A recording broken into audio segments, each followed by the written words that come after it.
Elle était le seul monarque que beaucoup de Britanniques vivants aujourd'hui aient jamais connu, un symbole de sa nation, de son empire et de son Commonwealth. Elle personnifiait la force et le caractère britannique bien avant même de savoir qu'elle serait reine. Je déclare devant vous tous que toute ma vie, qu'elle soit longue ou courte, sera consacrée à votre service et au service de notre grande famille impériale, à laquelle nous appartenons tous. À 25 ans, Élisabeth accéda au trône après la mort de son père George VI, près de 5 ans après son mariage avec le prince Philippe, d'origine grecque. Elle a vu une transformation profonde de la société et de la technologie au cours de son règne de plus de 7 décennies, une période au cours de laquelle elle a mis en garde contre les dangers de rejeter des idéaux qui transcendent le temps tout en profitant des avantages des nouvelles inventions. Elle a envoyé son premier tweet en 2014. Il y a peu de records qu'elle n'a pas battus.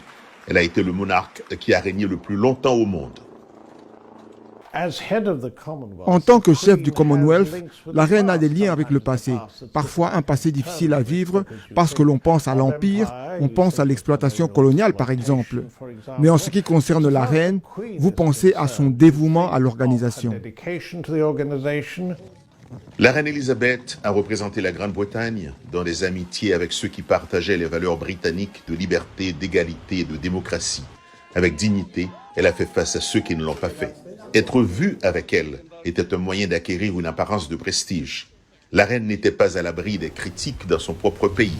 La gauche la ciblait comme le symbole d'une institution déplacée dans un monde postmoderne, néolibéral et démocratique, et un fardeau pour le contribuable britannique.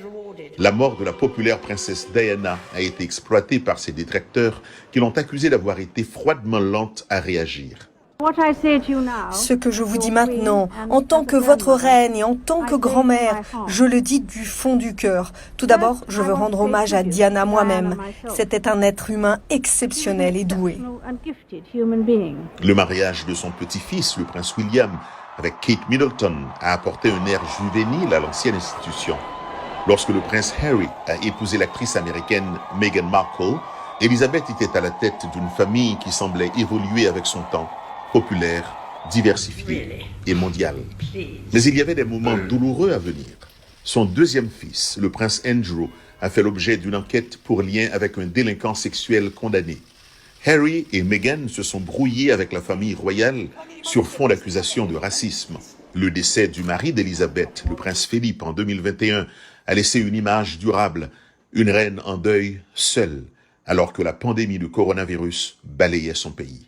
En ce mois de septembre, elle a nommé le 5e chef de gouvernement de son règne, son dernier grand engagement public. La reine Élisabeth reste un géant dans l'histoire de l'une des grandes nations de la planète, un pont entre le passé colonial de la Grande-Bretagne et son avenir en tant qu'acteur clé dans un monde très différent de celui dans lequel elle est née.